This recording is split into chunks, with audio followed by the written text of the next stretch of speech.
And so the session is now being recorded. Everybody is sort of warned. And Linda, I think you're with us for the duration tonight. That's correct? Yep, sure is. Okay, excellent.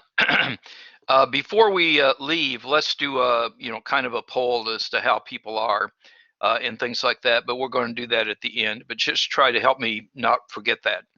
Okay. So let's begin. So per our custom, I'm going to talk about things for a while. These are some of my talking points. I'm going to give Linda an opportunity to talk.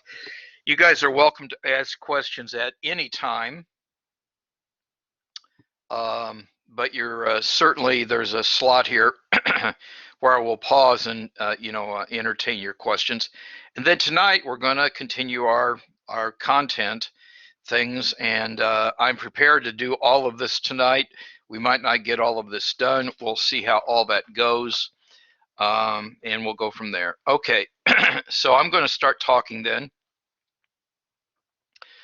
This is week 7 of our term, and our term is either 15 or 16 weeks long, or maybe 17 weeks long, depending on how you count Thanksgiving and things like that. So we're almost at midterm, and I have to say we're on course and on schedule. The topics that you see over here are the remaining things that we're going to talk about in statistics, and we've actually talked about some of this already. So we'll continue talking about that. In our book, we've done chapters 1 through 4, 5, 6, and 7, and we're into 9 now.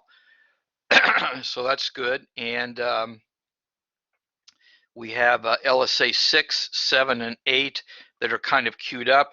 And as that will take us to midterm, that means we have roughly one low stakes assessment per week, which is good. Now, Linda and I talked, and so I shouldn't be saying things that surprise her, but I really didn't want to do it this way, but this is the way we have to do it because of sort of College DuPage rules and so on and so forth. We're going to have our VCM exam on 10/18, and it's going to be in this class.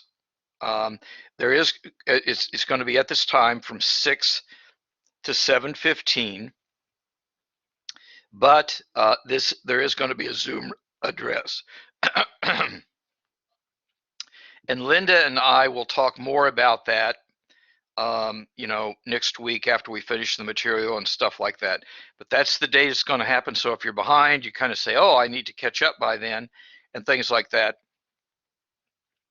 And the accommodations I've got to separately deal with, and more about those later. But if you haven't talked to me about accommodations, get there. And some of your accommodations may go away, whenever you hear things there. So we'll just see, but that's a parallel issue. There is going to be a study guide. I'm going to tell you what topics are being covered, and I'll invite Linda to comment on that as well. I did send Linda a copy of my my draft exam, and she made some comments. Interestingly, I mean, her comments are always welcome and always useful, but she suggested making the exam longer than I made it. And so I'm certainly going to take her comments seriously, but she knows what it is, and she will know what it is. I'm going to be publishing LSA commentary, and you'll all know your year-to-date grades going in, but that year-to-date grade is going to be a cushion for almost everyone.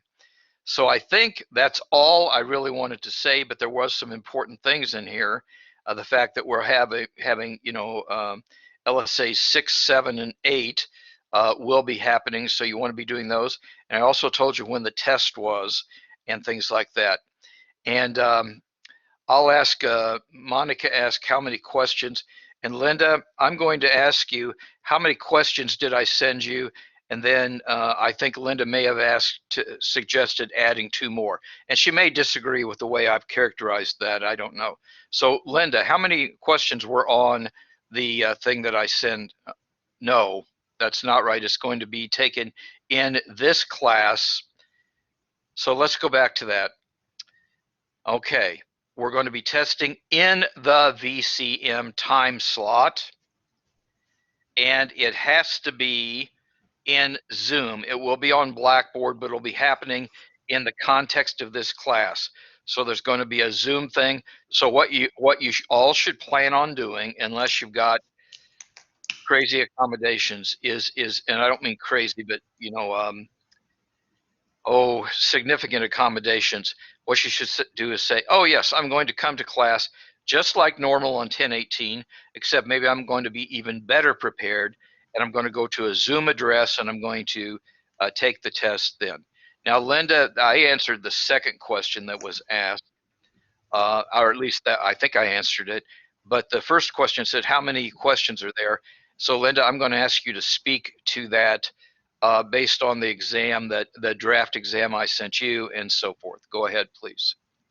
So there were 10 questions sent to me. Some of them did have a few parts, and like Professor Bradley mentioned, I did suggest a couple questions as well to be added. So we'll see how it ends up. I'm thinking probably 12 or 13 though.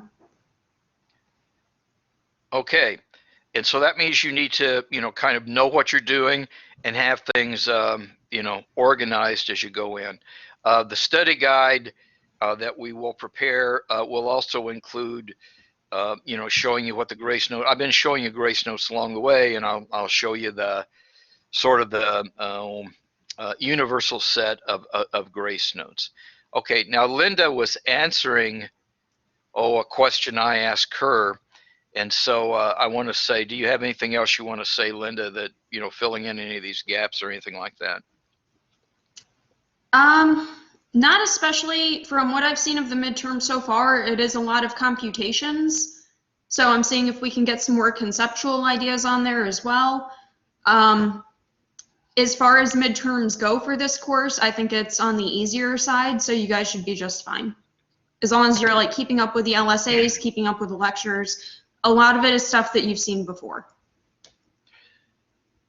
But I'm going to counsel you that Linda is a very bright young woman who knows a lot of math. And so although she's saying it's, it shouldn't be too bad, and I think she is being encouraging, I would come in well prepared for this, certainly. Okay, I'm throwing it open for the students, and I will count to 10 Mississippi.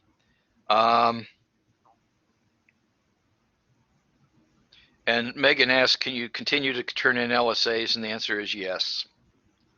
Okay, so yes, you can continue doing that because, I'm not, in fact, my goal is for the LSAs to be one of the better, if not the best grade that you get out of the 3. So that's the reason we do LSAs, for 2 reasons. One is to help your grade, and the other reason that we do LSAs is to help you learn the material, which should help your grade. Yes, it's going to be a Zoom thing, and the reason it's going to be a Zoom thing is, and we'll talk more about that, but I think there's going to be some different camera techniques that we'll use to proctor this. And again, Linda and I are going to talk more about that with you. And you might say, well, Jim, is it possible that we're going to waste some time then? Because, the exam is not till the 18th, and you want to do all this physics stuff. Well, if we finish the statistics stuff, I'll just say, draw the line here. That's the other stuff we cover is not going to be on the midterm, but we'll continue covering material.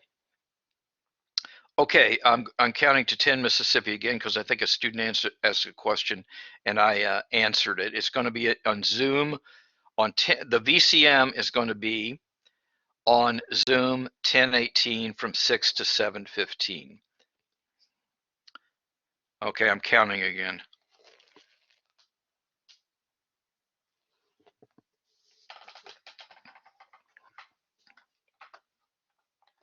Okay, I hit 10 Mississippis. Your questions are always welcome, but we're moving on. So I'm going to jump into this. And Linda, I'm assuming that you and 7 are in good shape to participate tonight. And if if things change, let me know. But here's the first problem we're going to do, and this is looking. Did you want me to do a wellness poll first? I was going to do it at the end, just because Okay, that's I think, fine. yeah, let's try to do it at the end, and I'll try to remember to allow time for that. And 2 minutes is plenty of time for a wellness quiz, yes? Yeah, that should be fine.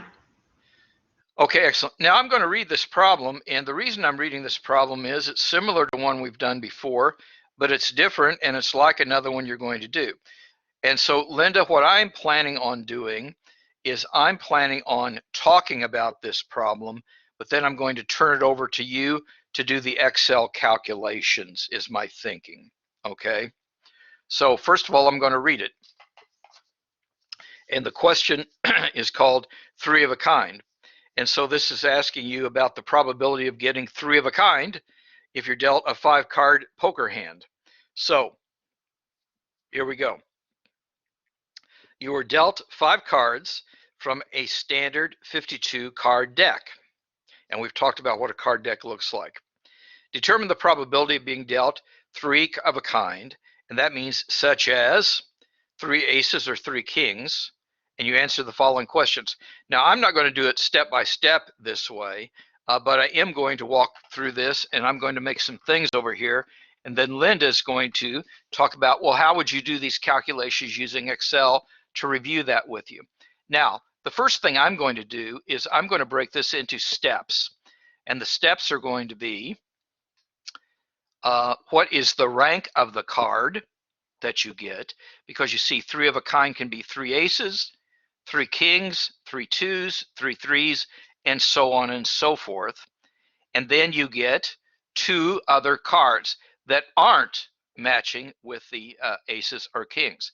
But we have to be a little bit careful, because we have to choose the rank of the card, we have to choose the suits of the card, and then we have to choose the last 2 cards. Okay, so we've got quite a bit here to do. Okay, so anyway, I'm going to do this drawing, and I need to go over here and get a pencil, and I need to pick a color of the pencil. I'm picking black tonight, and I'm going to start. So the first task is going to be, in fact, maybe we'll see if this works. So first, what I'm going to do is I'm going to count the number of possible ranks. Now you can see now you can see that I did that, and the number of possible ranks is going to be this. So I'm going to now draw it, and it's going to be there are 13 different ranks,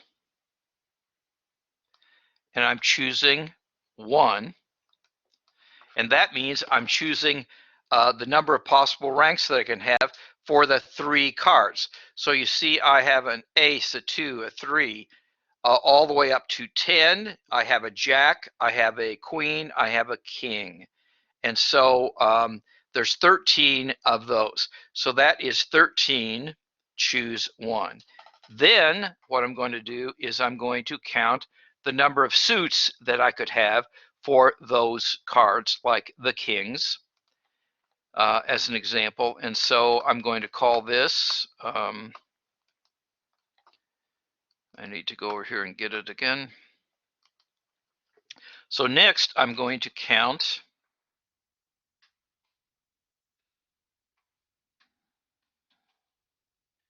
the number of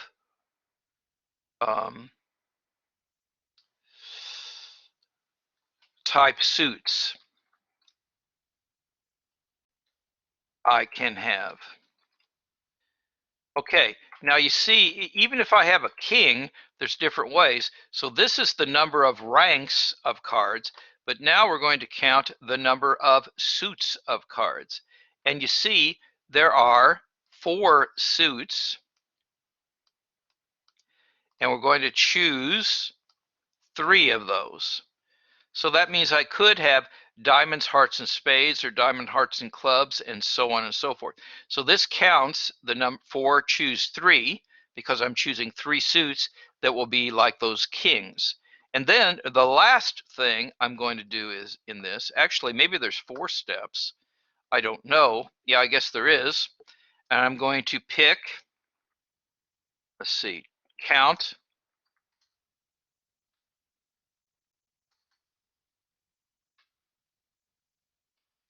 the number of 4th cards.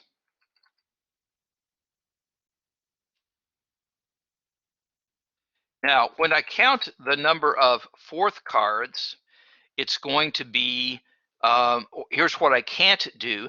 I can't match whatever this card was.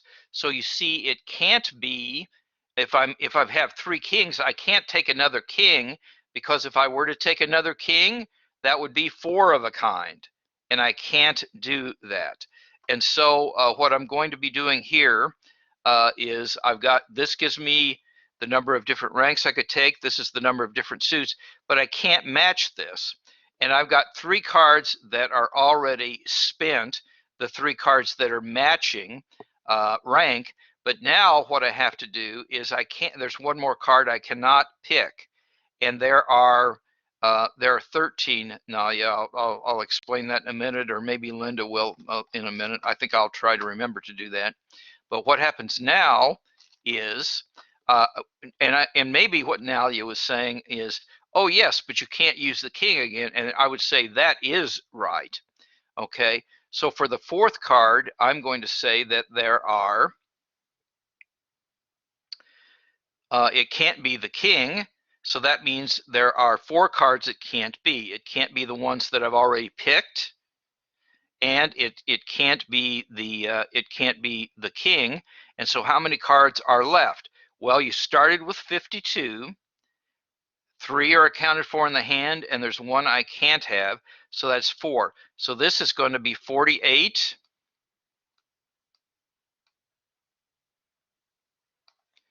Choose 1. And now there's one more thing that I'm going to do. And the last thing I'm going to do is, and I'm trying to do this with text, I guess. We'll see how this really works. Wow. We'll see if I have room for it down here. And then I'm going to count the number of 5th cards that I can have.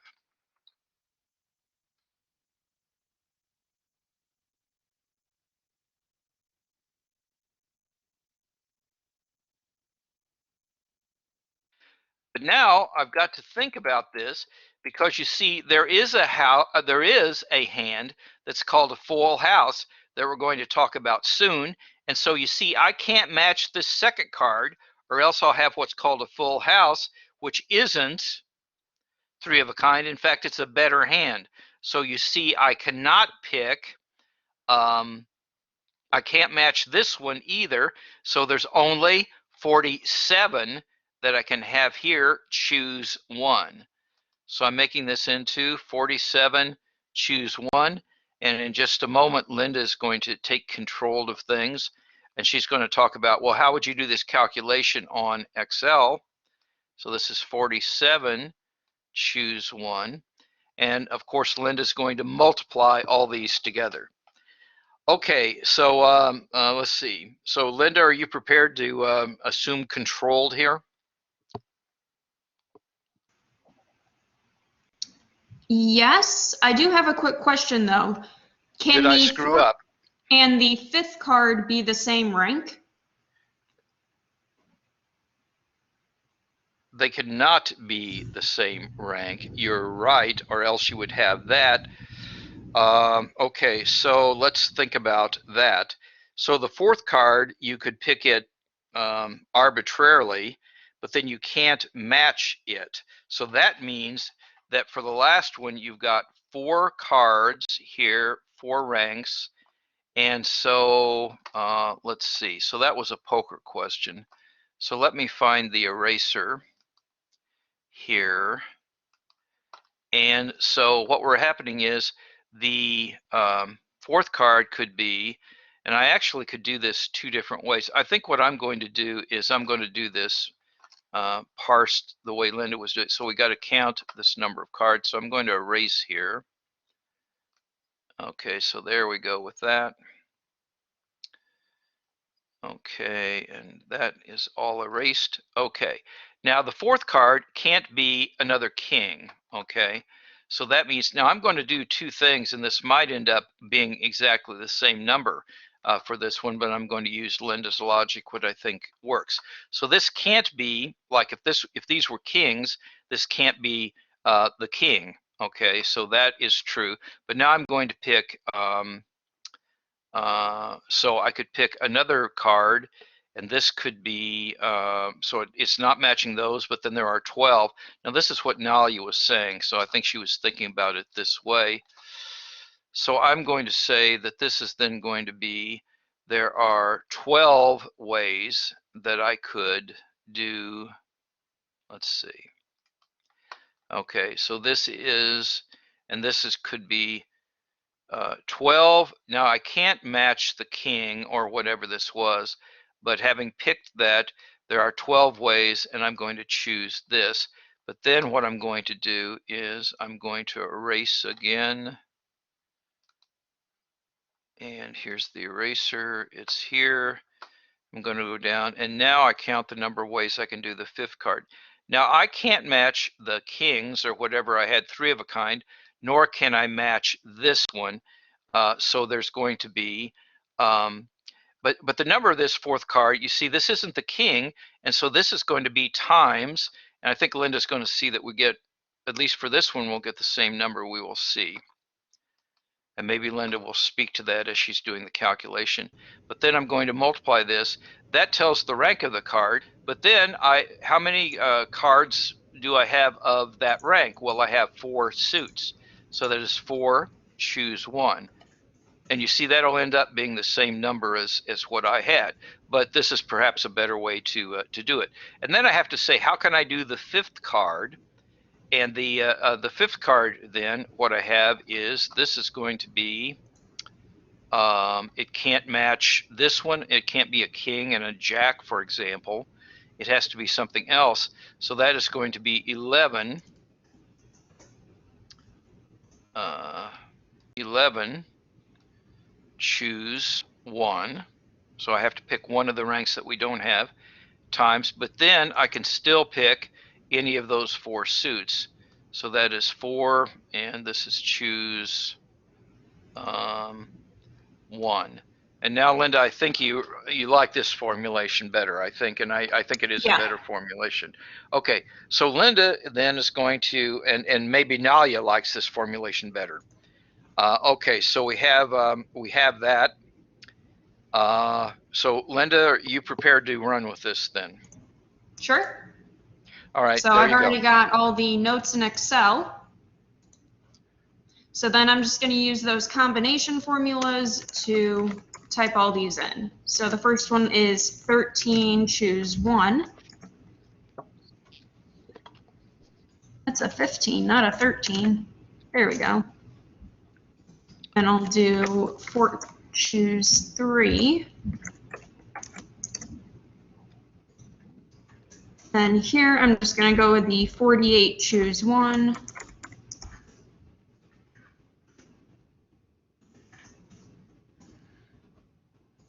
And I'll do the 11, choose 1. And the 4, choose 1.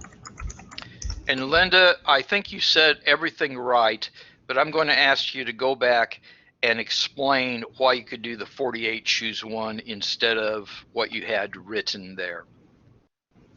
The 48, choose 1 already accounts for the 3 cards and the extra one that we had taken out.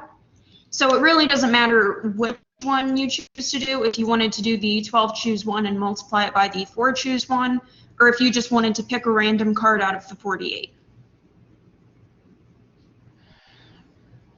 Okay, and then what Linda's going to do is multiply those together, of course, but then Linda, I really didn't finish the thing because you have to talk about, because I think the question asks what's the probability of getting a full house, so we have to divide this by the number of 5 card hands that are possible. Okay. So there are 52 cards in the deck, and we're picking a 5-card hand. It doesn't matter which order the cards are in.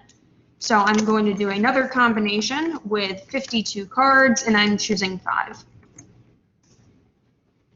So then my probability is just going to be the number of ways that I wanted this done divided by the total number of ways to do it. Okay, and that means that the probability of getting this hand is only between 4 and 5 times out of 100, and that actually means this is a pretty good hand. And again, I don't really want to talk about gambling, but this has a good chance of being a very strong hand. Okay, all right, so that is good. Now, Linda, let's go. Or wait, maybe I should let you drive for a while. So go back to the the PowerPoint slide show. And no one asked any questions of Linda or me on that. So people ask questions, but we answered them as we were going along. So I'm going to maybe I can't. Go to the next slide, Linda.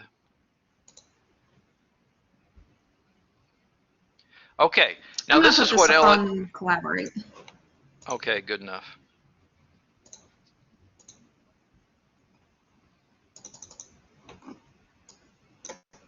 There we go. Okay, now this is LSA 8, and it says, what's the probability of being dealt a full house in 5-card poker? Now, I tell you what a full house is here, and I'm just reading to you.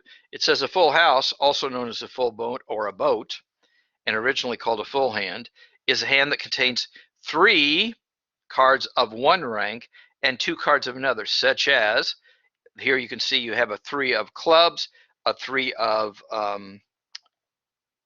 spades, and a 3 of diamonds, and then 2 sixes, a 6 of club and a 6 of hearts. And sometimes they will call this 3s over 6s and things like that. Now, this is even a stronger hand, and I'm asking you, what's the probability of being dealt that? So you have to think through this in much the same way that we did. But I have another example here. And this example, and by the way, the picture that Linda is showing here on the right-hand side is not a full house. If you look at that, you can say, oh, that does not have 3 of a kind and then 2 of a kind. It doesn't have that at all. So it's not a full house, but this hand is a very, very powerful hand. It's called a royal flush. And this is an 8, and what a royal flush is, it is an ace high straight flush. That means all the cards are of the same suit, and you start ace, king, queen, jack, 10. Now this is the best hand that you can have in poker, in 5-card draw poker. The royal flush is the top thing that you can have.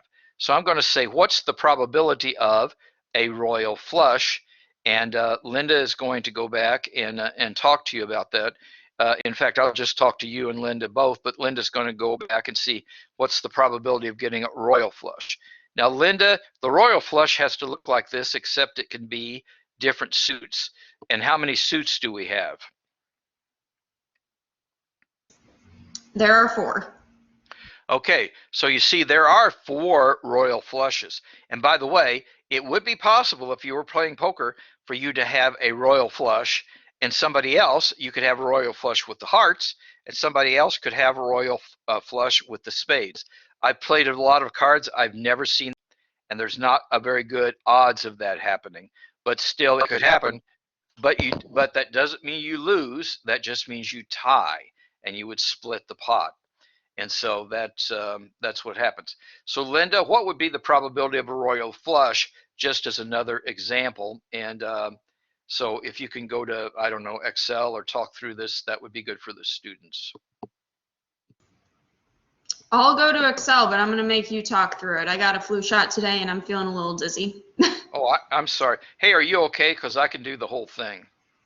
Yeah, no, I'm good. It's just my brain's not thinking too clearly right now. Okay, So Linda already showed you a number there that is in cell B8, and that was 52 choose 5, okay, in B8. And you can look it up there, that's 52 choose 5. So that's how many different hands you could have, and the probability of a royal flush is just equal to 4 divided by that number. And so that's going to be a real tiny number, but it's 4 divided by that big old number. And then she's going to click on the big old number, and you got that. And that's like, doesn't happen very often at all. In fact, she's going way out there, and yeah, that's like less than 2 times in a million hands that would happen. That's actually a good look ahead thing. We're going to talk about scientific notation. There we go. Okay, but you see there's a whole bunch of zeros before you get to that. So that's very unlikely to happen. Okay, so that's what LSA 8 is, and I'll be posting that sometime soon, and that'll be due too, and that'll help you think about those kind of problems as well. Okay, so I'm going to, and I think Linda, you stop sharing, and I will try to take control of things. Okay, so now I need to go find, so the PowerPoint, so what I'm going to do is I'm going to share my application screen, which is here, and I'll be showing the PowerPoints that she was showing, except now I am here, and it's, I'm pretty sure it's this one right here is the one we're doing. Okay. All right, so we just did that, and now what we're going to do is do some other kinds of things. Before we do this next problem, I want to call your attention to, and Linda, we should be looking at a formula page or a piece of the Grace notes. And so what I have here is I have a, and let's see, on able editing, so that will show up. I have a formula that says another thing to call the mean is the expected value. And so we can have x times p of x, and we just add them up. And we used this formula before, but now we're doing this with a word problem. And the word problem we're doing is this one. And so this is a life insurance policy, and this talks a little bit about life insurance. Okay, so this says that a life insurance company sells a $250,000 1-year term life insurance policy to a 20-year-old female for $200. Now, that means that this 20-year-old female, and maybe she's doing this for her parents, or maybe she has a baby, who knows, and maybe she has multiple children, who knows, but she feels it's important that she take out term life insurance in case she dies during the next year. There will be $250,000 for them. But here's what happens, there's really a very good chance that this young woman will live during the year, because if you look at this, the probability that a 20-year-old female survives is 39544. So that's a very high probability. Now, they may say, yes, but I don't want to take any chances with my loved ones, and that's true too. So she's maybe paying for some comfort of mind, but there's really a good chance that this 20-year-old female will get there. But we can look at this in two ways. We can look at it from the point of the 20-year-old female. How much is she really paying for this peace of mind? Or we can look at this from the life insurance company. And what this says is compute and interpret the expected value of this policy to the insurance company. So we're looking at this not from the eyes of the 20-year-old female, but we're looking for this from the eyes of the big old insurance company. Okay, so what we're going to do is there's really only two outcomes. Either the female survives the year or she dies. So we're going to do this, and this actually is a binomial kind of thing in this respect, that you have two outcomes and only two outcomes. The outcomes are you die or you live. and you do one or the other, but they have very different payoffs. And again, we're looking at this from the insurance company standpoint. Now you are looking at my shared screen, so I am going to fire up Excel. And Linda, we're seeing Excel, yes? Yes, but you may want to zoom in quite a bit. I'll zoom in a bit. There we go. Okay. And so, and I'm going to go down just so we can kind of see. I might put headers here. Okay, but what happens here is that she lives or not live. And I know not live is die. Okay, so it's that way. And the probability that she lives is actually a real big probability. So the probability of this one, I'll just say probability of this was 3 nines.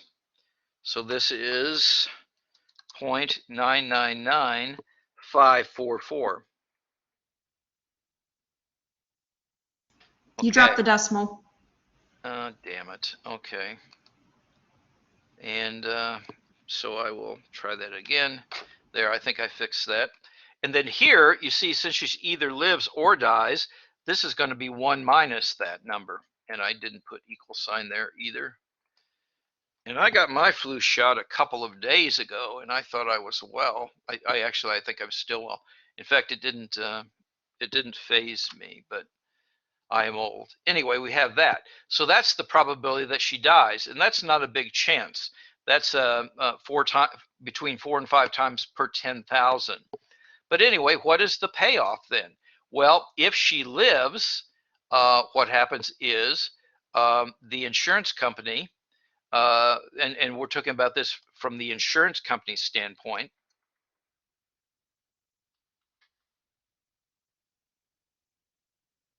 So what happens with the insurance company if she lives? Well, they just take the $200 and laugh all the way to the bank because she didn't die. So they just took the $200 and it was really good. Okay, now what happens if she does not live? Well, they have to pay $250,000, which is a lot of money.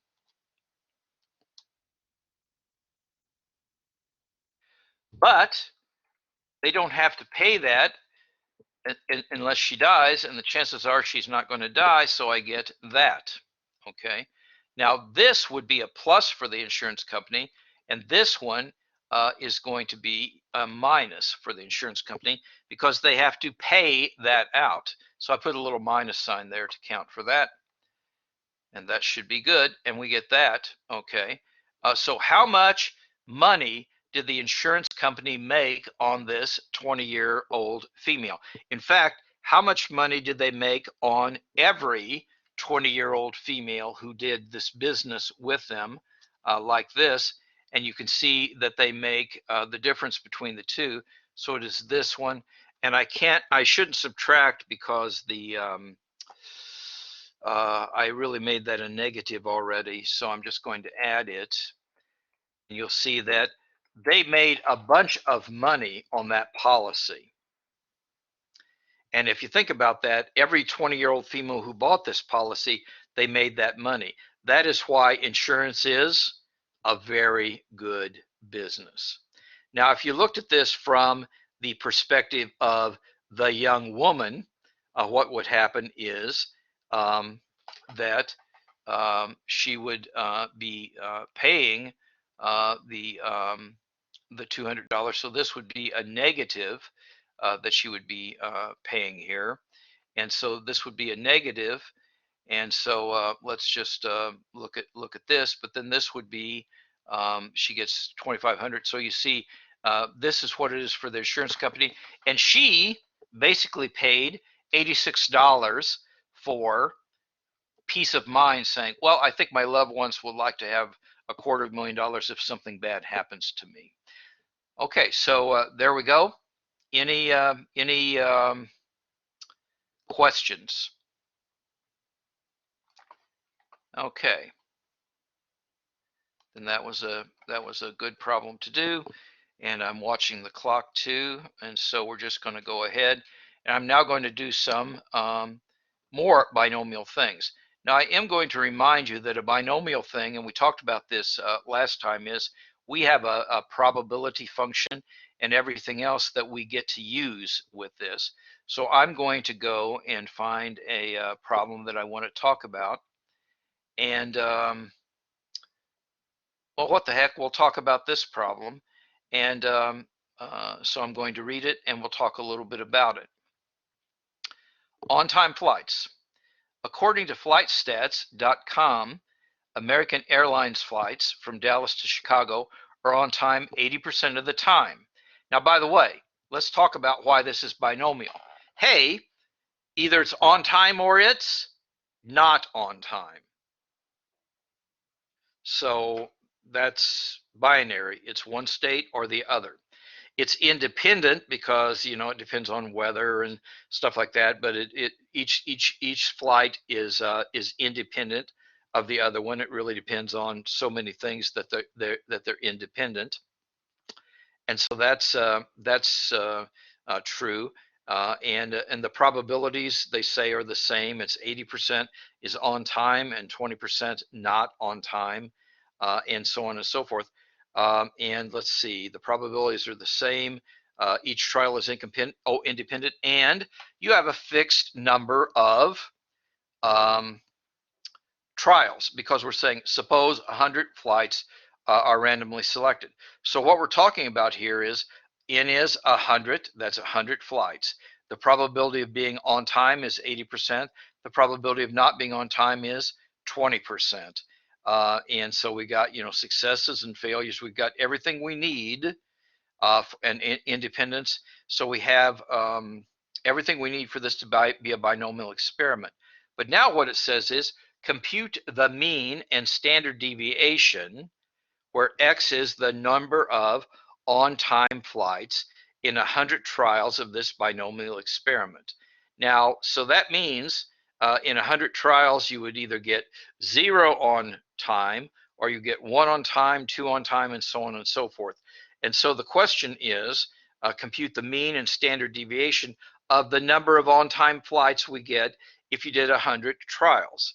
Okay, and then it also asks, so what does the mean mean? That's going to be the expected value. And then it asks, would it be unusual to observe 75 on-time flights if I took a random sample of 100 flights, and why? Well, okay, let's go and do that. Now I am going to remind you of, and I need to go down and find it, so bear with me because I'm jumping around a bit. So I'm going down here to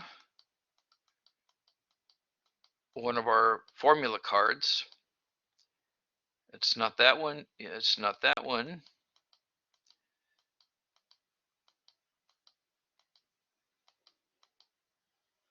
Okay, and maybe it was all, oh, that really was the formula card that I already showed you way up here. Sorry about that. It will be there in just a minute.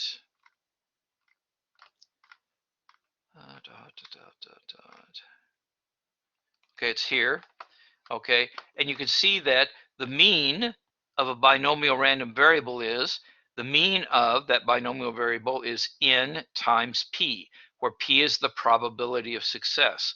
So you see 80% of the flights are on time. So if you add 100 flights, 80% of 100, that would be 100 times 0.8, that would be 80 are expected to be on time. Okay, 80 are expected to be on time, so that is the mean. And so when I go back to answer that question, I'll say that's the mean. But also I know that the standard deviation is the square root of N times P times 1 minus P. So these are the formulas I'm going to be doing, and so we're going to be going back to Excel to do this calculation. So I'm going back to Excel, and it's here, and Linda suggested having that big, and I left it big, but I'm going to say that here is the mean of this other problem. So the mean of the 100 is going to be equal to, and this was 80, which was my n. And actually, I think I want to write these things down. So pretend I didn't do that and pretend I didn't do that. I'm just going to write down my numbers to remind you of what our numbers were. So in our problem, n, which is always the number of trials, is 100. Okay, so that is good to go. X is always the number of successes, and X we're going to talk about being 80, or excuse me, X we're going to talk about 75 because that's the value that we wanted to talk about. And then so we have 75 successes that were there on time. There were 100 trials, but then we talked about the probability of success P. And these are the three things you need to talk about binomial things, was 0.8. So I'm making this 0.8.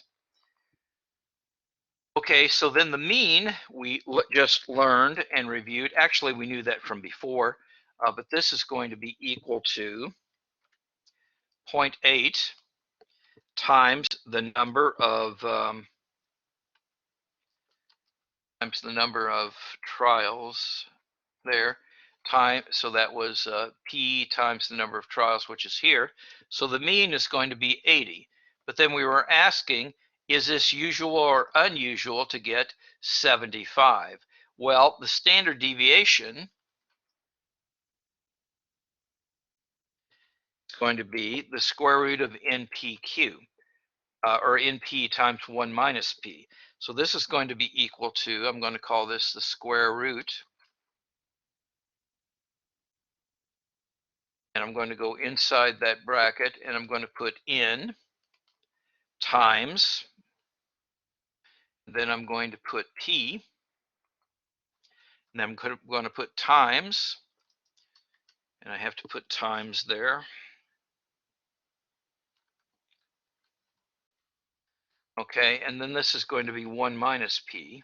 I'm going to put that in parentheses, and this is 1 minus, and P was this one, that's going to be 0.2, and it looks like I have to put one more parentheses there to make everything happy. Okay, and so we have that, and that says the standard deviation is 4. But what is usual? Well, we know from long ago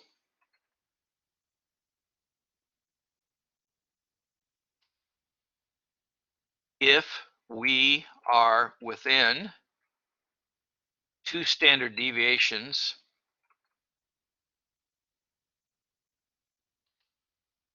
of the mean, it is usual. It is unusual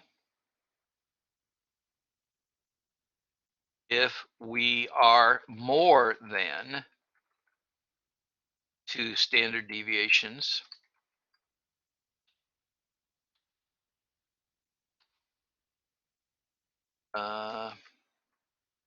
beyond the mean. Okay, so let's say, what is the mean, which is X bar, minus 2 standard deviations, 2 SD, standard deviations? Well, that's going to be equal to, the mean was 80, minus 2 standard deviations, 2 times 4, and that's going to be 72, and this is X bar plus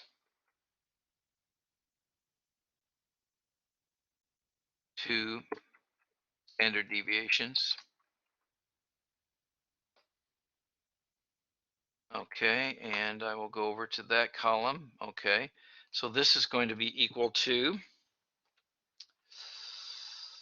80, and this is going to be plus 8. and I didn't do that right. That's supposed to be equal. Okay, so it is equal. The mean was 80, and this is going to be plus, and 2 times the standard deviation is going to be 8. So I will say plus 8.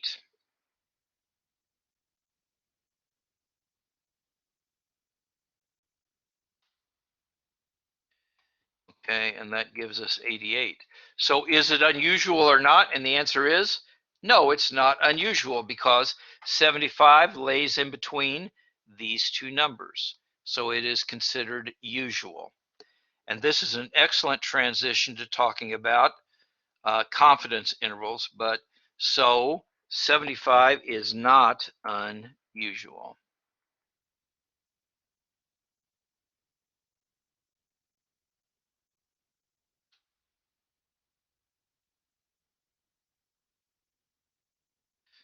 Okay, I'm going to pause in case there's questions on this.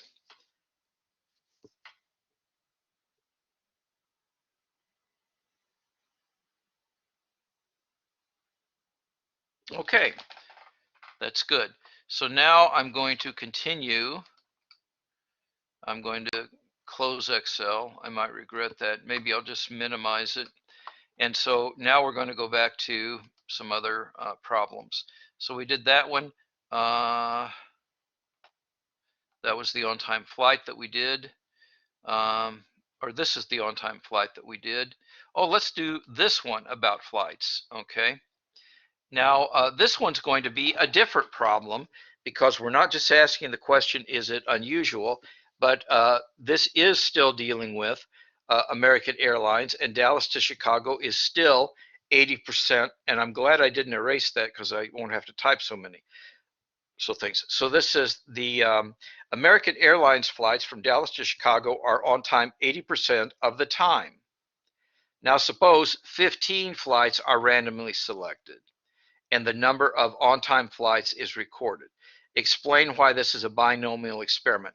I think I already did that, but this time n is 15, not 100, but it's still a binomial experiment. What's the value of n? Well, n this time is going to be 15, and p, the probability of success, is going to be 80%. The probability of not success, not being on time, is going to be 20%, like we did before. But then the question is, find and interpret the probability that exactly 10 flights are on time. That means X is going to be 10 flights. Now, there is a formula, and the formula is that formula that was on that other answer sheet or other thing. But you really don't want to calculate that formula. You really want to do XL. So let's go to do XL. We had 15 flights, and we wanted the probability that exactly 10 are on time. So here we go, then back to XL. And what I'm going to do is, and I think what I'm going to do is I'm just going to delete these cells. Let's see what happens when I do that. In fact, I'm going to delete more cells than that. I'm going to delete these cells here. So I'm deleting the cells. I'm just erasing them. Don't worry. It will be fine, and I'll shift them left. I think that's fine.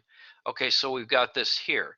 But now what we're doing is much of what we have is the same, except n is going to be, this time it is going to be 15.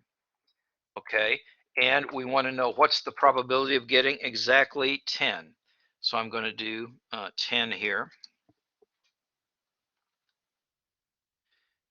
And P is this, 1 minus P. I don't really care about this mean anymore. Actually, I can get rid of these cells as well because I don't need them anymore. So this is going to be delete cells. That will be good. Okay, and then we have 1 minus P is a number we need. And so this is 1 minus P, 1 minus P, and that's going to be 0.2. Okay, so now what I'm going to do is I'm going to build a little table, and the little table, and by the way, now I can save some real estate. And so what I'm going to do is I'm going to let this be x and this be p of x, but now I'm going to use the binomial thing. So this is x and p of x, but I'm now going to use the binomial probability thing. Now you see, if I have 15 flights, how many could be on time? Well, it could be 0, could be 1. Let's see, how do I want to do this? It could be 1, it could be 2, it could be 3, it could be 7, but that's not what I want to have. And so that's going to be 4, 5, 6, 7, 8, 9, and then it can be 10, it could be 11, it could be 12, it could be 12, not 120, it could be 12, it could be 13, it could be 14, and it could be 15. It's possible for all of them to be on time. Okay, but now I'm going to use the probability, and I'm going to use what we talked about last time here. And so what I'm going to do is I'm going to click this. Okay, I'm going to go binomial distribution. It's right there. And by the way, you see you can always read what it is. This returns the individual term binomial probability. Okay, so that's what we want. And so this is the individual term. So we're looking, what's the probability exactly? 10. But I'm going to start with 0 here. I actually could just do this, but I'm building the whole table. So I'm going to use this here.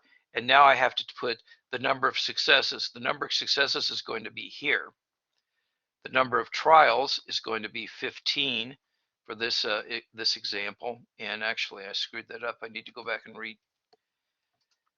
enter that. So this is going to be this column. That's the one I'm going to pull down. So that is there. Okay, and then the number of trials I'm going to here is going to be the 15 number. The probability of getting success, that is being on time, is 0.8. And here I'm not going to do this cumulative, I'm doing the individual. And so that's just going to be a false or a 0.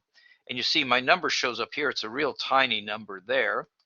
But I get those numbers. But now I'm going to pull this down all the way to 15. And Linda, I think I did make this bigger, but now I'm making it smaller.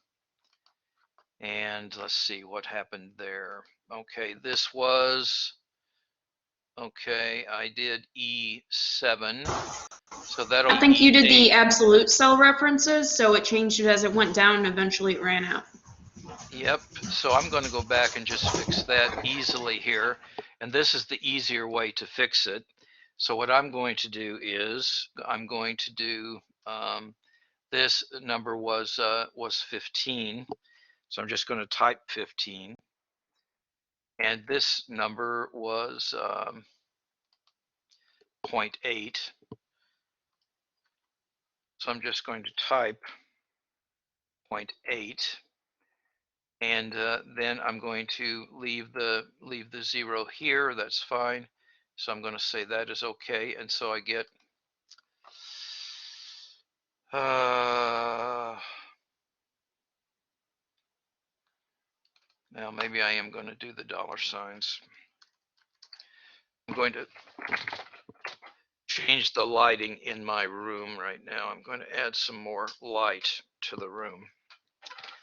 Okay, now we have some more light. So we'll go up here. So that was E7. And then this is going to be dollar sign. And this is going to be F1. It's also a dollar sign there because I need a dollar sign on both of them. Dollar sign F, dollar sign 1. And then the next one is going to be 0.8, and I see what the problem was. I didn't get the point in there. But what I'm really going to do on this one is just put, this is going to be dollar sign, and this is dollar sign F3, dollar sign F, and it's dollar sign 3. Okay, and that's going to be 0, and that should now be good. And finally it is. So now I'm going to pull all this down. And finally, I get all of those probabilities. But now what I'm also going to say is that the probability of getting 10 is exactly 10 is about 10%. Okay, and we should have some some symmetries here and stuff like that. Okay, so anyway, I get these binomial probabilities. I can use that formula and I can get 10. And by the way, I could have done this just with 10. Let's just do this for 10. So this is equal to, now I'm going to do the same fx, and actually I don't want to have the equal sign there if I'm doing that. So I'm going to cancel that, and I'm going to go here. I'm going to do fx, and I'm just going to do that. So that's the one that I have. I'm just going to put the numbers in. So the number of successes that I'm saying is, I wanted to get 10 successes out of 15 trials. And the probability of each success was 0.8.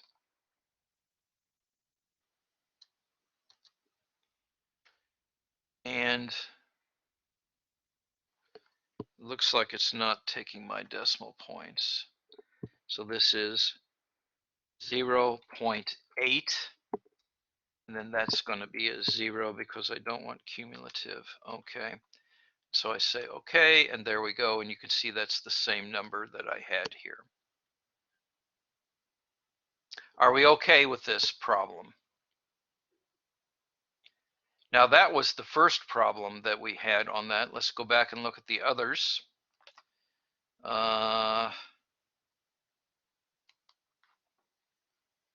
Oh, this was exactly 10. What's the probability that fewer than 10 are on time? So this was the answer to C. And so I'm going to go back, but this was fewer than 10.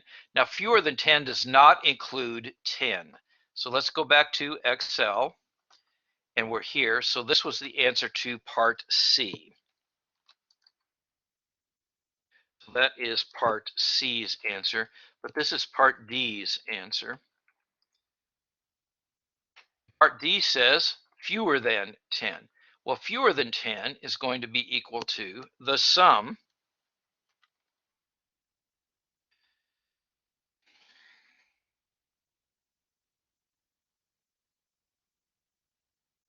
and I add up the probabilities of fewer than 10. So it's going to be this all the way up to there. I add those up and I get that. So you see there is a 6% chance that there are fewer than 10. And then I think there's an E to this problem. Let's go back and see what question E is about. And question E is at least 10. Now, at least 10 means 10 or more. So we'll go back and we'll do 10 or more. And so E is 10 or more, so I'm going to add up those probabilities.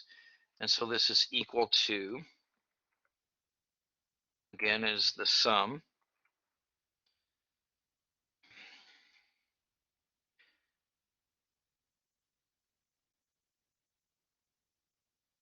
And this is going to be 10 or more. 10 or more.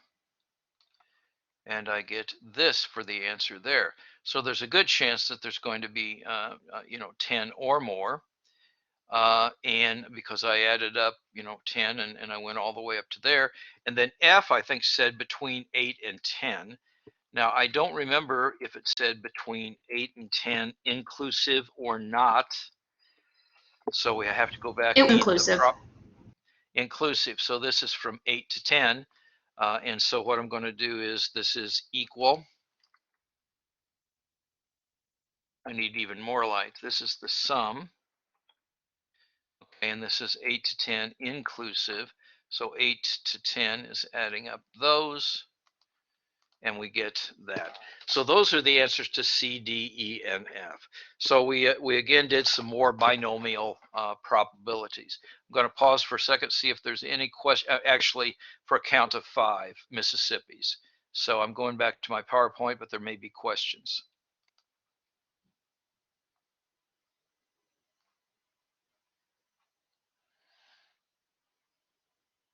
Okay, very good. So now what I'm going to do is I'm going to go back and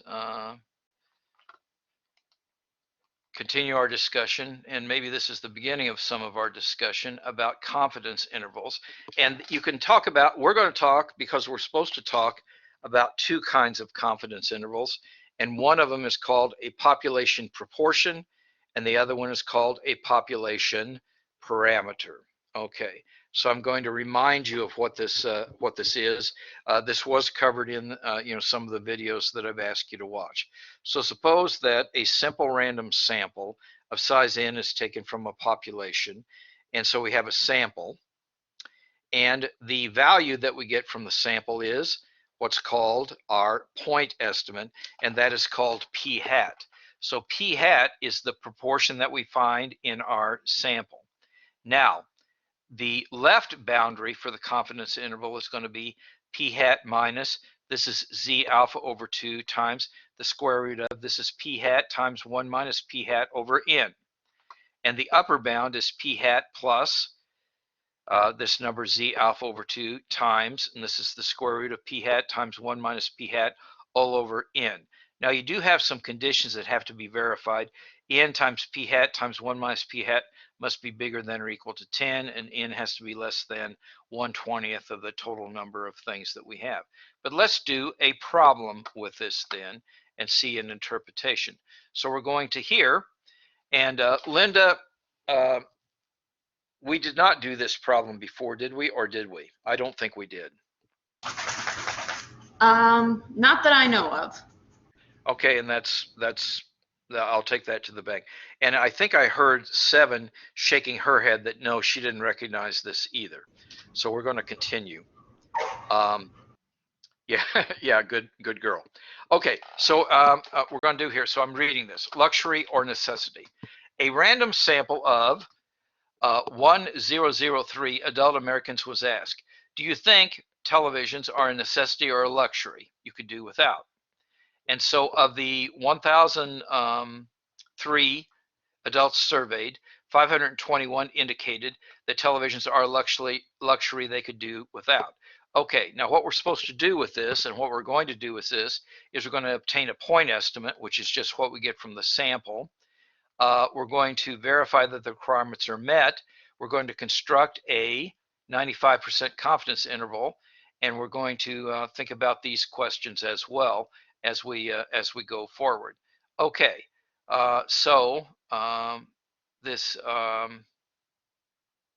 okay, so we got 1,003 and 521. So I'm going to do Excel again, and here is Excel.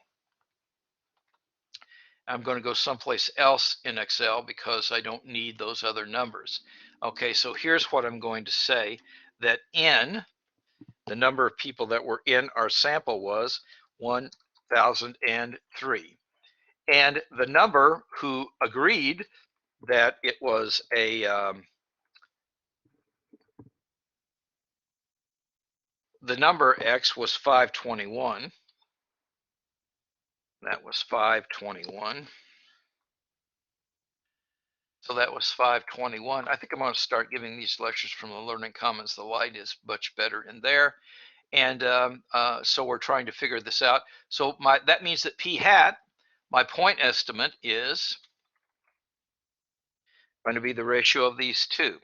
And so this is going to be equal to, is going to be this one divided by this one. So that is my p hat. Now, what we were talking about was a 95% confidence interval. So for 95% confidence interval, 95%, we know that z alpha over 2 is 1.96. So this is 1.96. 1.96. Okay, and we know that p hat is this. 1 minus p hat is this. So this is equal to 1, and then this is minus p hat, which is going to be this number. And so, and I'm just going to move that over. And so this is 1 minus p hat. And that, oh, I see what happened. 1 minus m14. Okay, so I'm just going to say that this is in fact equal to this number. So it is equal to this one.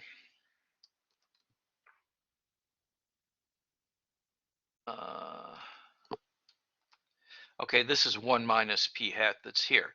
So now I'm going to compute the two intervals. So this is going to be left, and this is right. Okay, so the left one then is going to be equal to, is going to be p hat, and then is going to be minus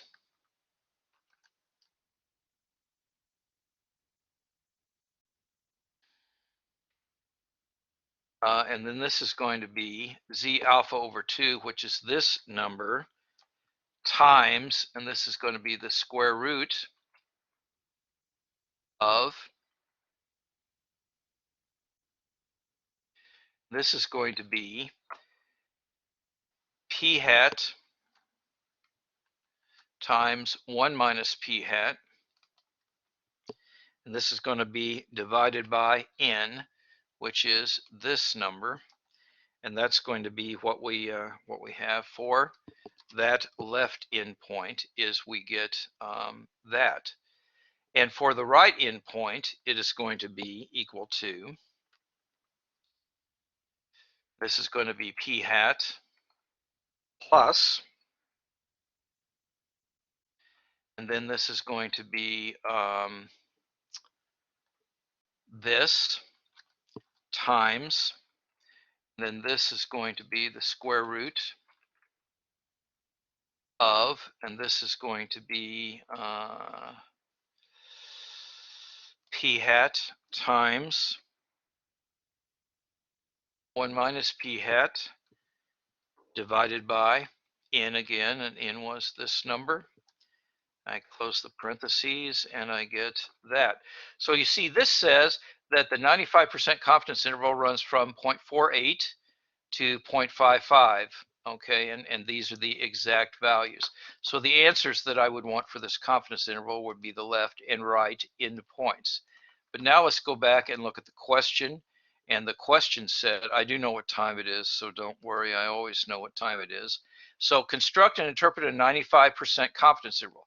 That means that the 95% confidence interval are between those two numbers. Is it possible that a super majority, more than 60%, believe that it is a luxury? Now, that means that these people said that they are a luxury. Is it possible that more than 50% believe it is a luxury? Well, let's go back and look at the confidence interval and see. So the confidence interval was on Excel, and so it is here.